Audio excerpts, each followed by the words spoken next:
ہم اللہ کے جس راستے پر چل رہے ہیں اس میں محویت کیسے حاصل کریں؟ اس کی دو صورتیں ہیں۔ ایک چیز کو یا تو آپ رکھ سکتے ہیں یا خرچ کر سکتے ہیں۔ انسان ایک وقت میں ایک کام کرے، اسے پریفرنسز کا یا ترجیحات کا پرابلم ہے۔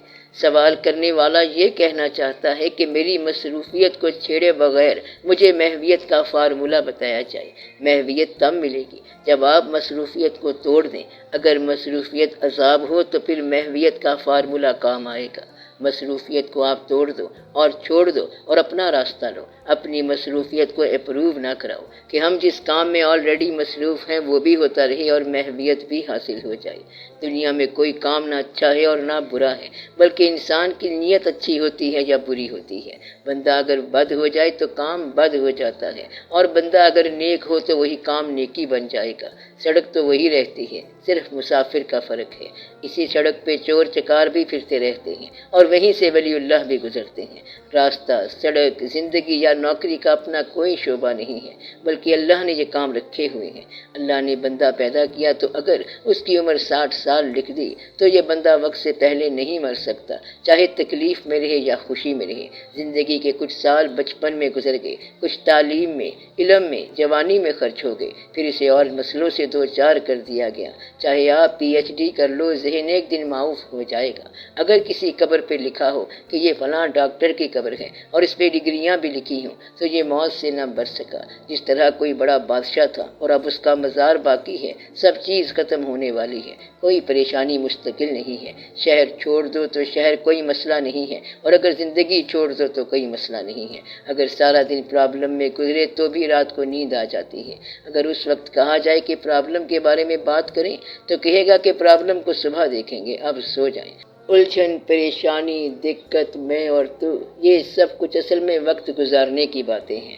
گھڑی ٹک ٹک کرتی جا رہی ہے اور دو بھائی زمین پر جھگڑا کر رہے ہیں۔ کتنے لوگ زمین کا انتقال کراتے کراتے آپ ہی انتقال کر گئے۔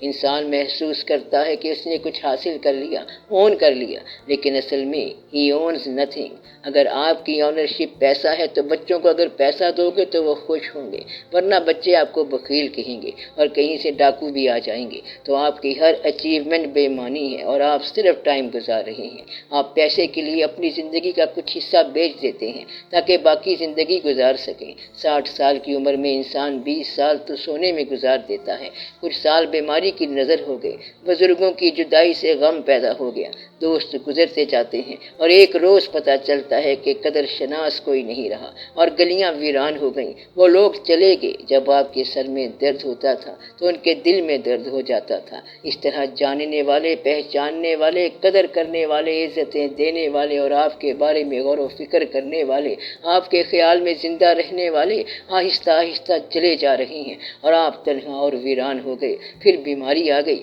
اور اس طرح 60 سال پورے ہو گئے۔ اس زندگی کے درمیان مذہب نے آپ کو دعوت دی کہ اللہ نے یہ فرمایا ہے، اللہ کے حبیب صلی اللہ علیہ وآلہ وسلم نے یہ فرمایا ہے، اس راستے پہ چلو۔ آپ نے اسلام کو غور سے قبول نہیں کیا۔ اگر آپ اسلام کو غور سے تلاش کرتے تو اور بات ہوتی۔ محویت جو ہے یہ اسلام کو قبول کرنے والوں کی انتہائی حالت ہے جو انہیں تلاش کے بعد ملتی ہے۔ جن کو اسلام بنا بنایا ملا ان کے لیے محویت ایک فیشن کی بات ہے۔ اللہ تعالیٰ کا فرمان ہے، تم میں سے ایسے لوگ ہیں جو دنیا کے طلبگار ہیں اور تم میں سے ایسے لوگ ہیں جو آخرت کے طلبگار ہیں۔ آپ پہلے یہ فیصلہ کر لیں کہ آپ کی طلب دنیا ہے یا آخرت۔ اگر طلب دنیا ہے تو آخرت رہ جائے گی، اور اگر طلب آخرت ہے تو آپ دنیا کے کاموں کی لوڈ شیئرنگ کر لو گے۔ اگر دفتر جانا مجبوری ہے کہ بچوں کے لیے کمانا ہے تو پھر بچوں کو پیسے دو۔ اگر مرتبہ اپنی انا کے لیے ہے تو پھر یہ نہ دین کے کام آیا اور نہ دنیا کے۔ اس مرتبے سے آپ لوگوں کو ڈراتے ہو، مگر اسرائیل نے اس مرتبے سے نہیں ڈرنا، نہ کرامن کاتبین نے ڈرنا ہے۔ اگر آپ اپنے آپ کو مرتبے سے ہٹا کر دیکھو تو شاید کوئی بات بن جائے۔ تو مرتبہ آپ کا حجاب ہے، دولت آپ کا حجاب ہے، سرداریاں اور سالاریاں آپ کا حجاب ہیں۔ اگر آپ دنیا میں بہت مصروف ہیں تو اپنی مصروفیت کچھ کم کر لیں، یا اپنی مصروفیت اتنی کر لیں جتنی جائز انکم کے لیے ضروری ہے، کیونکہ آپ کو اتنے پیسے چاہیے جس سے باقی کا وقت گزر جائے۔ اگر آپ اس کے علاوہ کوئی بات کر رہے ہیں تو آپ یہ کیا کر رہے ہیں؟ اگر آپ کی زندگی برائے خدا ہے تو غریب بھی اللہ کے اتنا قریب ہے جتنا کہ کوئی امیر۔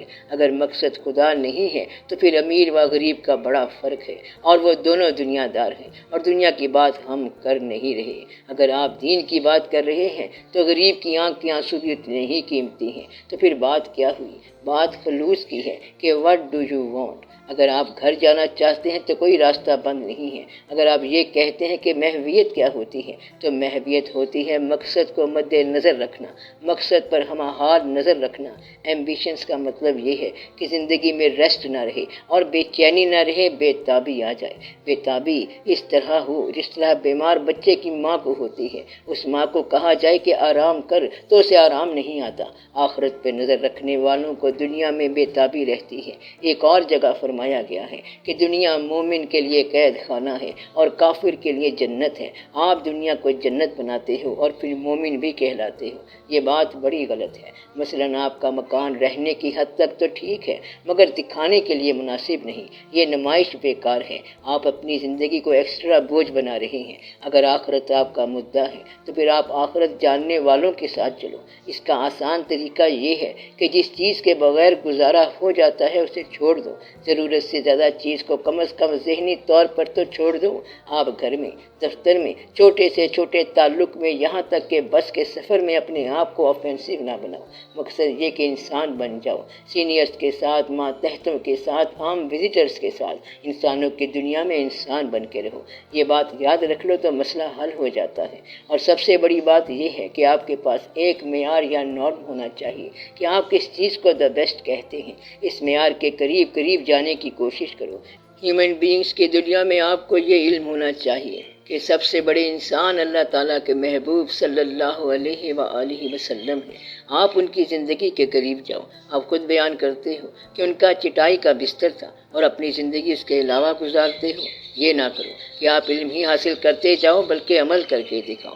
وہ شخص جو صرف علم میں لگا رہتا ہے وہ عمل سے حجاب میں ہے۔ ایسا شخص زندگی کے بارے میں کتاب پڑھتا رہتا ہے اور زندگی نکلتی جاتی ہے۔ زندگی اٹھ کے پاس سے چلی گئی اور وہ زندگی کو نہ دیکھ سکا کیونکہ کتاب پڑھ رہا تھا۔ اس طرح زندگی پاس سے نکل گئی۔ اگر آپ کا بھائی جدا ہو گیا تو کتاب پڑھنے کا کیا فائدہ ہوا؟ بھائی نے پیسے مانگے تھے یا زمین مانگی تھی مگر آپ نے نہ دیے اور بھائی کو جانے دیا۔ اسی طرح ابا کو جانے دیا، سب کو جانے دیا، اور پھر کہتا ہے کہ زندگی میں سرور نہیں آ رہا۔ تو سرور کیسے آئے؟ سرور تب آتا ہے جب آپ اپنے متعلقین کو خوش رکھو۔ اگر آپ اپنے سارے متعلقین کو اپسیٹ کر دو تو پھر بات کیا رہ گئی؟ اگر اپنا بیٹا ہی ناراض کر دو تو زندگی میں سرور کہاں سے آئے گا؟ آپ کہتے ہیں کہ یہ چھوٹی چھوٹی باتیں ہیں، ہمیں خدا کی بات بتائیں۔ تو خدا تو خود بندوں کی بات کر رہا ہے۔ قرآن پاک میں قوموں کا ذکر ہے، پیغمبروں کا ذکر ہے، آنے والوں کا ذکر ہے، جانے والوں کا ذکر ہے، اس زندگی کا ذکر ہے، زمین کا ذکر ہے، جنات کا ذکر ہے۔ پھر انسان کے لیے فرمایا گیا کہ ہم نے انسان کو پیدا کیا اپنے اظہار کے لیے، اور جب آدم کو تخلیق کیا تو حکم دے دیا کہ یعنی آدم کو سجدہ کرو، تو انہوں نے سجدہ کیا سوائے ابلیس کے جس نے غرور کیا اور وہ کافروں میں سے ہوا۔ اس طرح انسان کی کہانی شروع ہو گئی۔ آدم علیہ السلام پیدا ہوئے اور زمین پر امتیں پیدا ہوئیں، ان کو اللہ اور پیغمبر کا کلمہ پڑھایا گیا تو اللہ تعالیٰ انسانوں کی زندگی میں اس قدر انوالو ہے۔ اس نے کہا کہ یہ پیغمبر ہے، اس کو ہم نے نامزد کیا، یہ کرامن کاتبین ہیں، یہ تمہاری زندگی ہے، زمین سے رزق تلاش کرو، رزق حرام نہ ہو، یہ تمہاری قبریں ہیں، یہ منکر نکیر ہیں، وغیرہ وغیرہ۔ اللہ کہتا ہے کہ رزق حرام نہیں ہونا چاہیے، حرام رزق کسی اور کا رزق لے جاتا ہے، اس طرح انسانوں پر ظلم ہو جاتا ہے۔ مت پوچھ کہ میں کس لیے محروم ہوا ہوں، یہ دیکھ کہ کیوں تجھ کو ملا حق سے زیادہ۔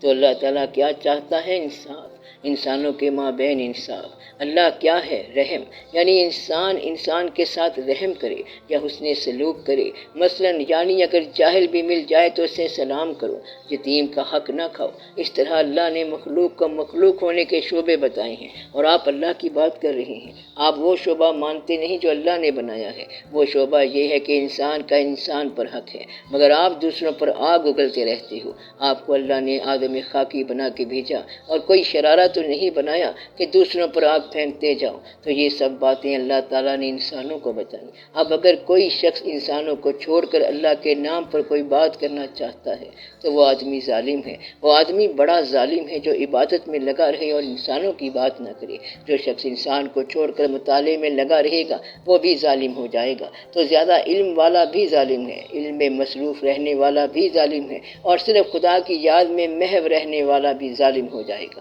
اور وہ سب کو اگنور کر دے گا۔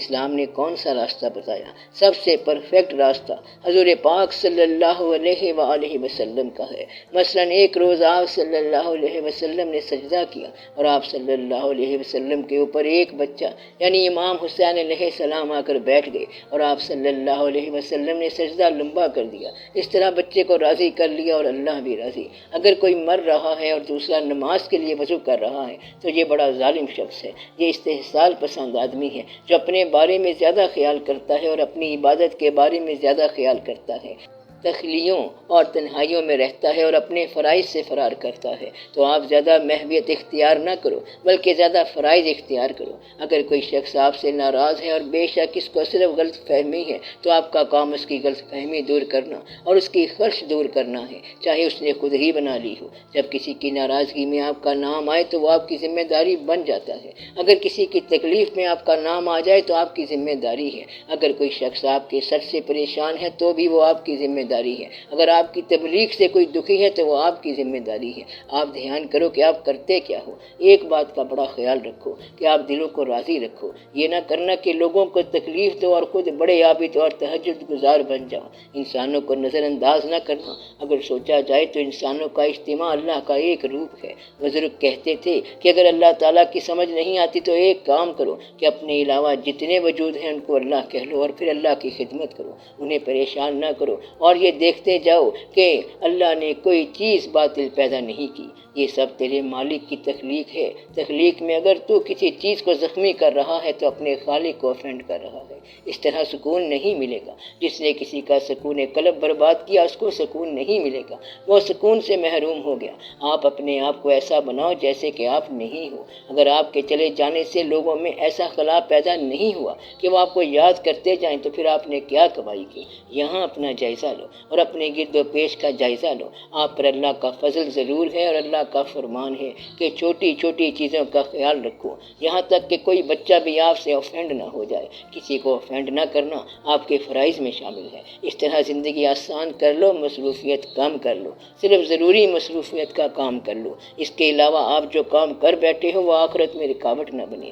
جو محبت کر بیٹھے اس کے لیے کوئی رکاوٹ نہیں ہوتی، رکاوٹ ایک بہانہ ہے۔ نماز پڑھنے والوں سے پوچھو کہ کتنا وقت لگتا ہے تو وہ کہیں گے کہ 5 نمازوں کے لیے زیادہ وقت نہیں لگتا، اور جو نماز نہیں پڑھتا وہ کہتا ہے زندگی میں اتنا وقت نہیں ہے، اور خود تاش کھیلتا رہتا ہے یا ویڈیو دیکھتا رہتا ہے۔ ایسی مصروفیت میں وہ وقت ضائع کر رہا ہوتا ہے اور کہتا ہے ٹائم نہیں ہے۔ دراصل اس کے اندر پریفرنس نہیں ہے، ترجیح نہیں ہے۔ اگر آپ اپنی ترجیحات درست کر لیں تو آپ کے پاس ٹائم ہی ٹائم ہے۔ دنیا بری نہیں ہے اور دنیا کی مصروفیت بری نہیں ہے، صرف نیت بد نہیں ہونی چاہیے۔ اگر ایک آدمی اچھی نیت کے ساتھ دفتر جاتا ہے تو وہاں بھی ولی ہوگا۔ ایسا شخص اگر دفتر میں فائل ورک کر رہا ہے تو محویت خدا کی ہو سکتی ہے، یعنی ہاتھ کار ول تے دل یار ول، یعنی ہاتھ کام کی طرف اور دل یار کی طرف۔ یہ توجہ کی بات ہے۔ ہندی میں محویت کے بارے میں کہتے ہیں، پریت کی ریت کو بانورے پنہارن سے سیکھ، سب سکھیوں سے بات کرے پر دھیان گگر کے بیچ،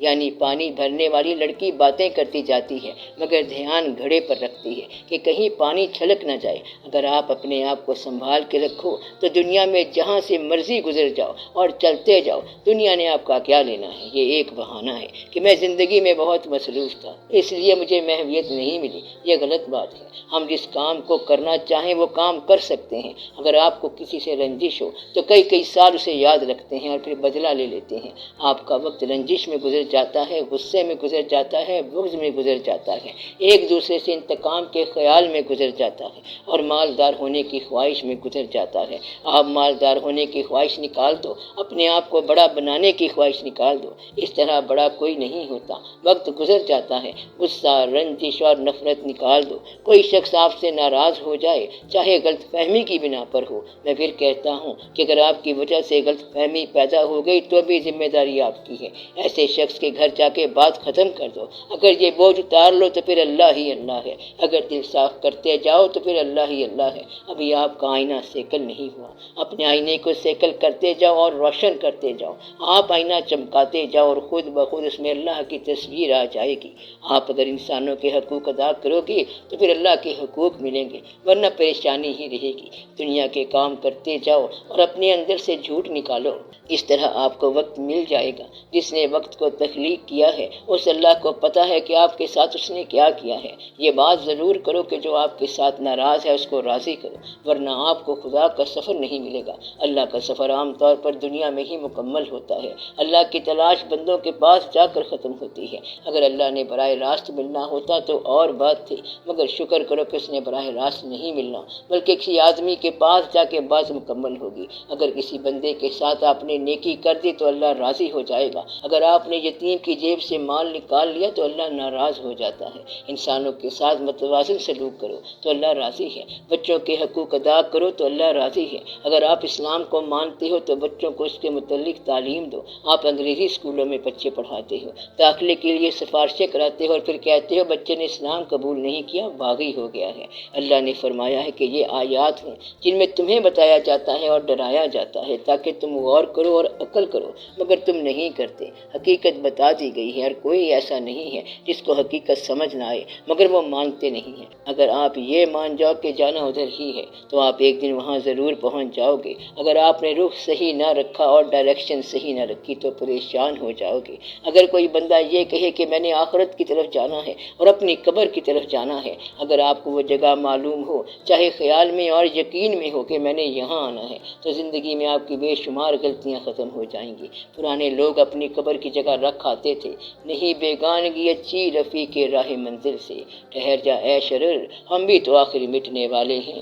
تو لوگوں کے ساتھ رنجش بیکار ہے، تم بھی فانی اور وہ بھی فانی، اب جھگڑا کس بات کا؟ آپ من و تو میں وقت ضائع کر رہے ہیں اور اوپر سے کچھ اور ہی ہونے والا ہے۔ موت سر پر کھڑی ہے۔ میری بات اس کو سمجھ آئے گی جس پر کسی کے راضی ہونے کا قرض باقی نہ رہا ہو۔ اگر آپ پر کسی کو راضی کرنے کا قرض باقی ہے تو میری بات کو حکم ہے کہ وہ آپ کو سمجھ نہ آئے۔ اگر آپ کا بھائی اب بھی ناراض ہے تو آپ کو میری بات کیا سمجھ آئے گی؟ میں یہ حکم دیتا ہوں کہ اس کو راضی کر، چاہے وہ نادان ہے۔ اگر آپ نادان کو نہیں سمجھا سکتے تو آپ کی دانائی کس کام کی؟ زندگی کو کتابوں سے نہ ڈھونڈنا، اس طرح زندگی پاس سے گزر جائے گی، آپ کے ہاتھوں کے طوطے اڑ جائیں گے اور پھر آپ زندگی کو تلاش کرتے پھریں گے۔ اس سے پہلے کہ زندگی آپ سے رخصت ہو، آپ زندگی کی قدر کرو۔ ایسا نہ ہو کہ آپ اپنے اصلی بھائی کو رخصت کر کے پھر لوگوں میں نقلی بھائی بناتے پھرو۔ جو موجود ہے اس کی قدر کرو، ورنہ خلا پیدا ہو جائے گا، اور اگر انسانوں کی دنیا میں خلا پیدا ہو گیا تو وہاں پر توحید کام نہیں آئے گی۔ تو نے ہر ایک دل کیا زخمی، میں نے ہر ایک سے دعا لی ہے۔ لوگوں سے دعا لینا بڑی بات ہے، لوگوں کو راضی کر لو۔ اگر کوئی جھوٹا راضی ہو گیا تو سچے کو راحت ہو جائے گی۔ کبھی اس کی بات مان لو اور کبھی اپنی بات منوا لو، یہ چلتا رہتا ہے کاروباری زندگی۔ جو لوگ ضد میں ہیں وہ کبھی عرفان حاصل نہیں کر سکتے، جو لوگ غصے میں رہتے ہیں وہ دین کا کام نہیں کر سکتے۔ دین کا کام وہ کر سکتا ہے جو بچے کی طرح معصوم ہو جائے اور بھولا ہو جائے، اس میں انا نہیں ہوتی۔ انا جو ہے یہ حجاب ہے، اگر اس حجاب سے نکل جاؤ تو آگے دین ہی دین ہے۔ ایسے میں مصروفیت کے جال سے بھی نجات ملتی ہے اور محویت بھی ملتی ہے۔